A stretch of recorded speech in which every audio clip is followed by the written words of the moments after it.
Hello, welcome my dear student, है ना।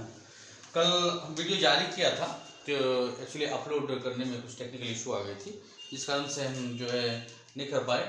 तो गैप नहीं रहेगा मेरे प्यारे बच्चे, है ना। हम हर रोज़ कोशिश करेंगे कि वीडियो डालते रहें, हम लेक्चर डालते रहें। तो आज का जो ये लेक्चर नंबर होगा, ये लेक्चर नंबर आपका 6 आएगा, लेक्चर नंबर 6 होगा। और सेकेंड चैप्टर चल रहा है हमारे 12 क्लास का सेकेंड चैप्टर जो है 12 क्लास का सेकेंड चैप्टर चल रहा है, ये आप भली भांति जान रहे हैं, ठीक है। तो चैप्टर नंबर जो है सेकेंड, है ना। तो बच्चे, जैसा कि हम जान रहे हैं कि माइक्रोस्पोरोजेनेसिस चल रहा था, और प्रीवियस क्लास में, इससे पहले वाले क्लास में माइक्रोस्पोरोजेनेसिस के लिए, है ना, ये जो माइक्रोस्पोरोजेनेसिस के लिए जो हम बात कहे थे कि ये microsporogenesis is the process of formation of microspore, है ना। ये आपको हमने कहा था ना। तो ये process of formation of microspore, formation of microspore, formation of microspore, ठीक है। और यहाँ माइक्रोस्पोर हम बना चुके थे लास्ट क्लास में। आप देखे होंगे कि एक माइक्रोस्पोर मदर सेल आपने लिया था, माइक्रोस्पोर मदर सेल, जिसको आप एमएमसी के नाम से जान रहे थे, है ना। तो एमएमसी के नाम से इसको जान रहे थे आप, है ना। तो ये एमएमसी जो कोशिका है, जो सेल हैं, आपको थ्योरी के अनुसार हमने कहा था कि क्या बच्चे, डिप्लॉयड होते हैं। इस एमएमसी में, इस माइक्रोस्पोर मदर सेल में जो है माइटोटिक डिवीजन हुआ, है ना। इसमें जो एमएमसी सेल है, इसमें मियोटिक डिवीजन हुआ था, है ना। यानी मियोसिस हुआ था, मियोटिक डिवीजन हुआ था, लास्ट लेक्चर में समझाए थे, ठीक है। और इस मियोसिस डिवीजन के पश्चात के बाद जो है ना, यहाँ पर टेट्राड का फॉर्मेशन हुआ था, जिसको हम नाम दिए थे माइक्रोस्पोर टेट्राड। नाम क्या दिया था, माइक्रोस्पोर टेट्राड। यहाँ तक लास्ट क्लास में आपको समझाया था। और उसी क्रम में कहा था कि यहाँ पर विभिन्न प्रकार के टेट्राड का फॉर्मेशन होता है। एग्जाम्पल के तौर पर tetrahedral tetrad, isobilateral tetrad, linear tetrad, absent tetrad, out of which, और उसमें से हम कहे थे आपको कि जो टेट्राहेड्रल टेट्राड्स हैं, ना, टेट्राहेड्रल टेट्राड है, यहाँ 3 सेल सामने से दिखा रहे हैं आपको, एक सेल इसके पीछे है। Tetrahedral टेट्राड्स is the most common, है ना, ये सबसे कॉमन है एंजियोस्पर्म में, आवृतबीजी पादप में, है ना, ये सबसे मोस्ट कॉमन है ये। तो अब हम इसी को लेके आगे बढ़ते हैं, समझने की कोशिश करते हैं, क्योंकि लास्ट लेक्चर में कहा था कि ये टेट्राड बनने के बाद कुछ समय के बाद ये जो टेट्राड के सेल जो आपस में जुड़े हुए हैं, वो एक दूसरे से क्या होएगा, सेपरेट होएगा, अलग अलग होएगा। इसका मतलब है कि ये टेट्राड एक दूसरे से अलग होगा और अलग होकर 4 अलग अलग सेल का निर्माण करेगा, और इस 4 अलग अलग सेल को आप माइक्रोस्पोर नाम देंगे, माइक्रोस्पोर नाम देंगे, लघु बीजाणु, ठीक है।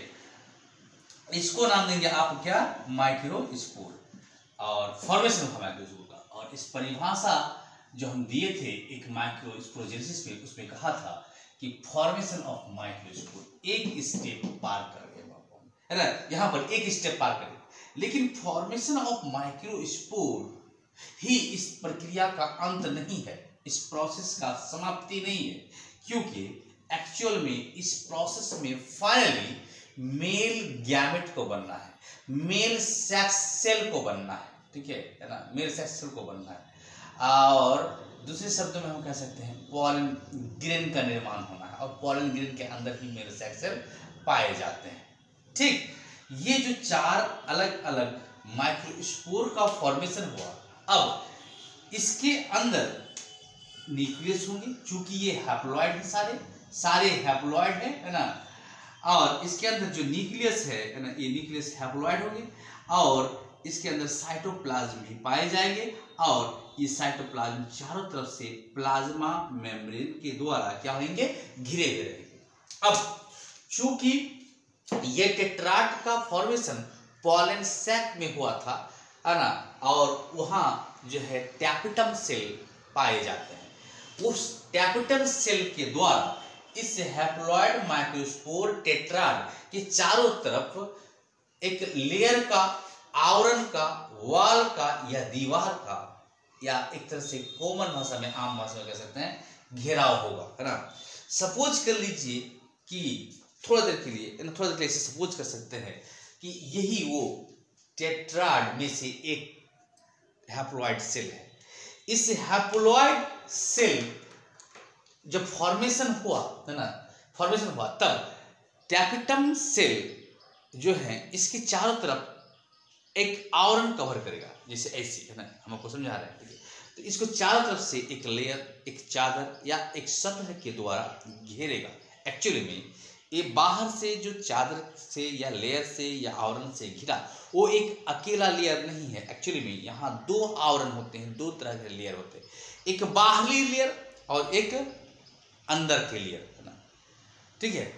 जब एक माइक्रोस्पोर के इस प्लाज्मा मेम्ब्रेन के चारों तरफ दो सतह का निर्माण हो जाए, जिसमें से एक को आउटर और दूसरे को इनर कहेंगे, बाह्य और आंतरिक कहेंगे, जब ऐसा निर्माण हो जाए तब वो चीज जो होते हैं, उस चीज को हम मेल गैमेटोफाइट कहते हैं, उसको हम मेल गैमेटोफाइट कहते हैं। इसका मतलब है इनमें से एक माइक्रोस्पोर पर विचार कीजिए, और ये माइक्रोस्पोर इस प्रकार के हैं, इसमें न्यूक्लियस है, हैप्लॉइड न्यूक्लियस प्रेजेंट है, ठीक है, हैप्लॉइड न्यूक्लियस प्रेजेंट है, ठीक है।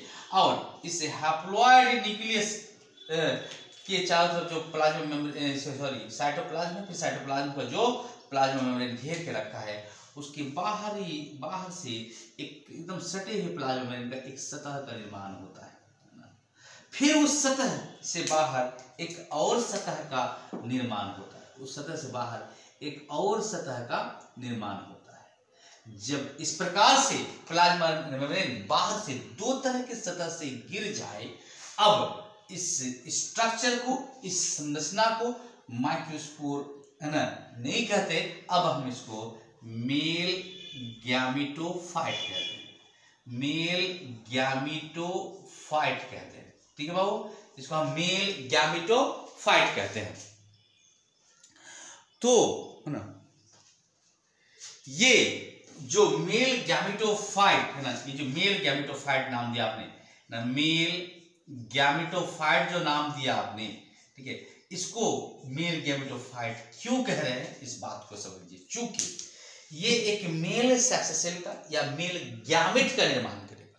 यहाँ मेल का मतलब नर्स से है, मेल समझ रहे, गैमेट युग्मक है, फाइटर मतलब बियर, दौड़ने वाला, ठीक है। या इसको आप हिंदी अनुवाद करेंगे तो नर युग्मक कोदभिद नाम देते हैं इसका हम, है ना, कोदभिद। तो ये मेल गैमेटोफाइट नाम देंगे इसको, चूंकि ये मेल गैमेट को बियर करता है, इसीलिए इसको हम मेल गैमेटोफाइट कहते हैं, इसको हम मेल गैमेटो, है ना, फाइट कहते हैं, ठीक है। अब यहां समझने वाली बात यह है कि ये जो मेल गैमेटोफाइट है, इसको हम थोड़ा सा ऊपर लेके जाते हैं बाबू।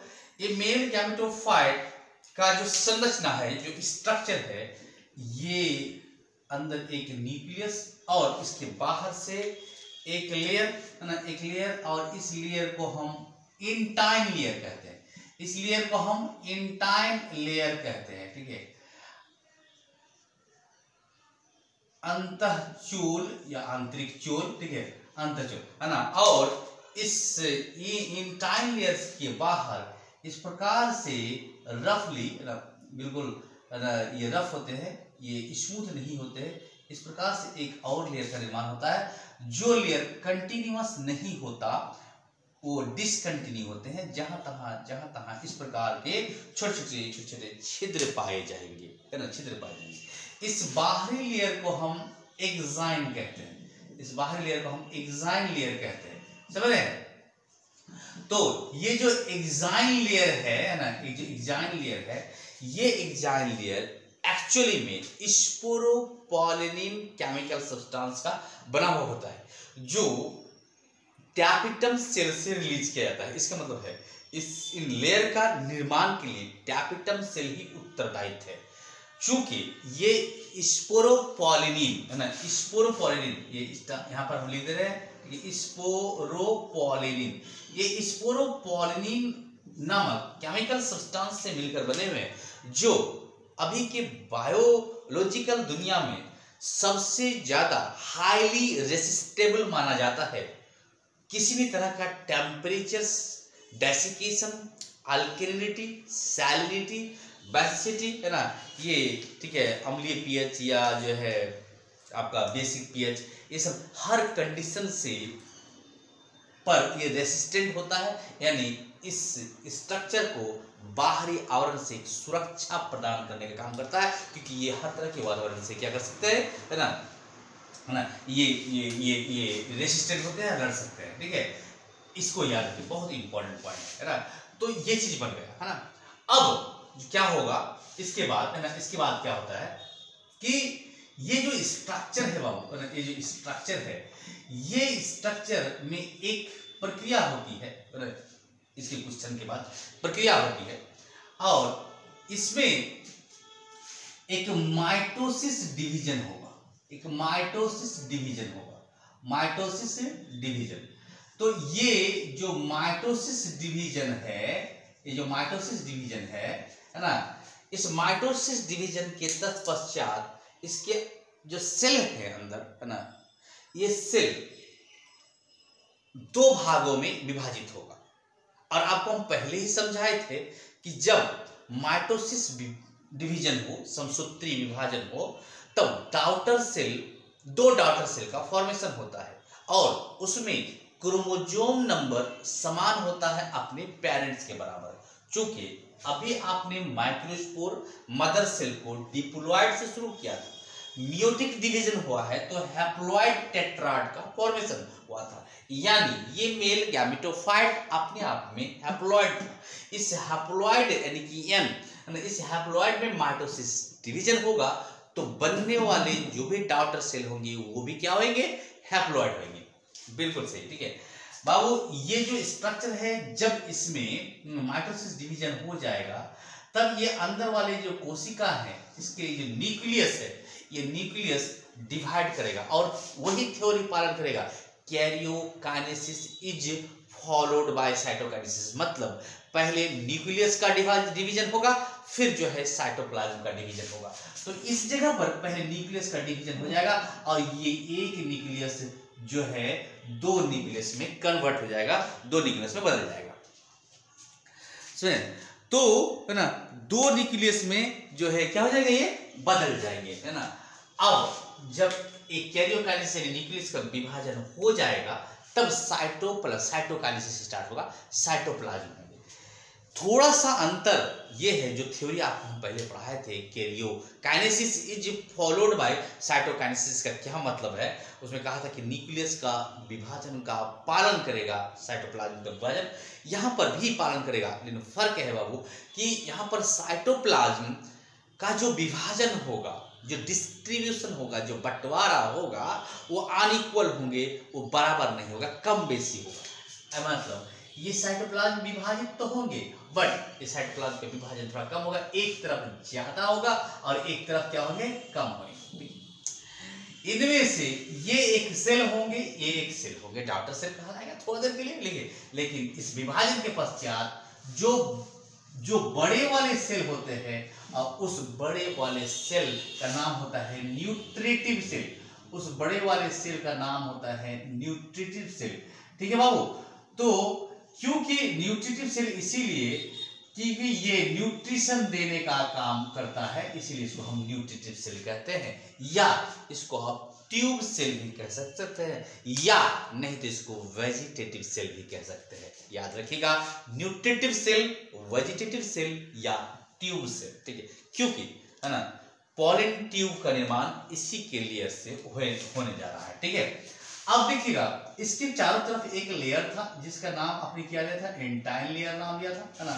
फिर उससे बाहर एक और लेयर था, उस लेयर का नाम आपने क्या दिया था, है ना, एक्साइन लेयर नाम लिया था। और इस एक्साइन लेयर का डिसकंटिन्यूअस स्ट्रक्चर है और ये डिसकंटिन्यूअस इस प्रकार के जो है छिद्र से जो है डिसकंटिन्यू रहते हैं, है ना, उसको आपने एक्साइन नाम दिया था। समझ में आया बात? अब यहाँ हम आपको समझा रहे हैं एक बात कि ये जो न्यूट्रिटिव सेल जो बड़ा वाला है वो आपने न्यूट्रिटिव सेल नाम दिया, और ये छोटा वाला का जो नाम होता है वो जनरेटिव सेल नाम होता है। ये छोटा वाले का नाम जो होता है वो जनरेटिव सेल होता है। तो बाबू ये होता क्या है ना, कि ये जनरेटिव सेल से एक्चुअली में मेल गैमेट का फॉर्मेशन होना है ना, इसलिए नाम शायद जनरेटिव सेल रखा गया है। ठीक है, अब देखिए इस जगह पर यहाँ जो पोर डेवलप हुआ है, ये पोर से पॉलन ट्यूब एक्सट्रूडेड आउट होता है, बाहर निकलता है। और एक पॉलन ट्यूब का फॉर्मेशन के लिए इंटाइन लेयर जो है क्या होता है ना, एक इंटाइन लेयर जो होता है ये जो है उत्तरदायी होता है। तो ये जो है ना, ये जो है ना ये पोलन ग्रेन ना, ये जो पोलन ग्रेन है यहाँ मेल गैमेटोफाइट है, इसके में जो इस जाइलम लेयर में जो पोर पाया जाता है, इस पोर को हम जर्म पोर नाम देते हैं। यहाँ पर एक स्टार मार्क में बात याद रखिएगा बाबू, कि अगर ये पोर, ये छिद्र गोल हुआ, लाइक ऐसे याद समझा, इस प्रकार गोल हुआ, तब इसका नाम जर्म पोर देंगे आप। और अगर ये इस प्रकार का स्पिंडल शेप्ड पोर हुआ, तब इसका नाम आप फैरो नाम देंगे ना।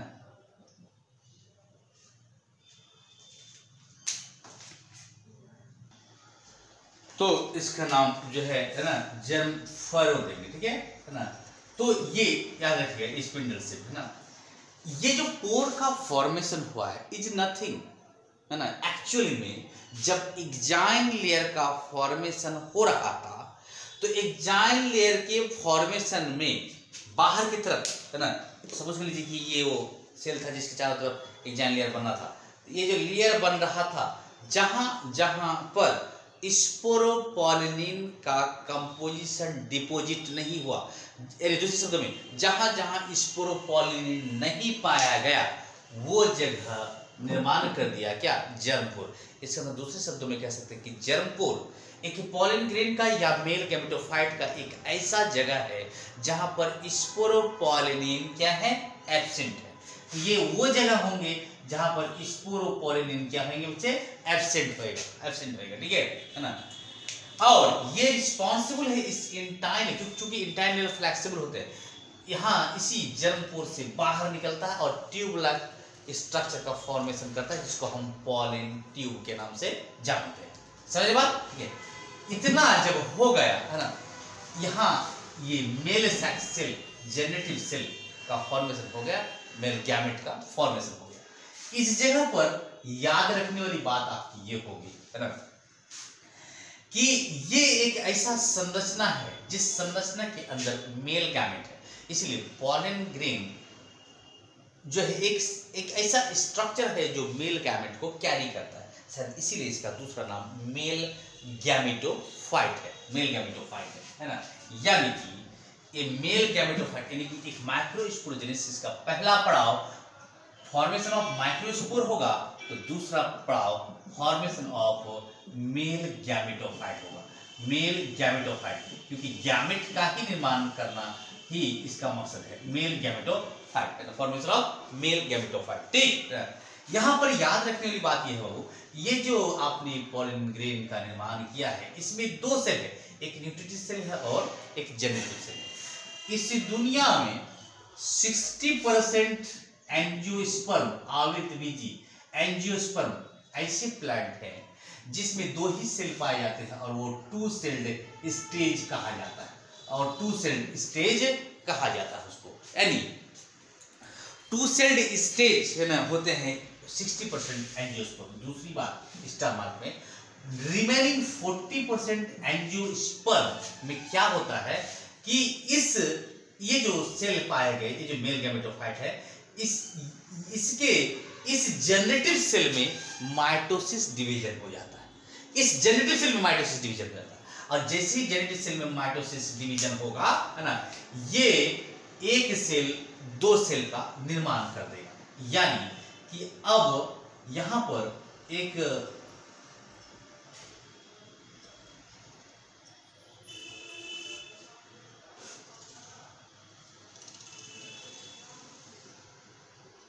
ठीक है बाबू, एक्चुअली में हम यहाँ पर न्यूट्रिटिव सेल के अंदर जो जेनेटिक सेल को तैरता हुआ दिखाते हैं हाइपोथेटिकली, क्योंकि इतना बड़ा साइज होता है इसकी तुलना में कि लगता है कि इसके साइटोप्लाज्म में इसके सेल क्या है, तैर रहे हैं। इसलिए हमने एक पूरी संरचना के रूप में एक ठो दिखा दिया न्यूट्रिटिव सेल, और 2 ठो आपको मेल गैमेट दिखा रहे हैं। तो एक सेल ये, एक सेल ये, एक सेल ये। यहाँ कितने सेल होंगे बाबू?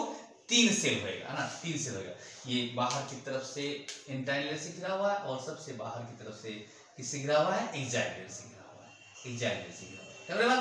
ठीक है, तो यहाँ पर 3 सेल स्टेज है, तो रिमेनिंग 40% एंजियोस्पर्म जो होते हैं वो 3 सेल स्टेज होते हैं।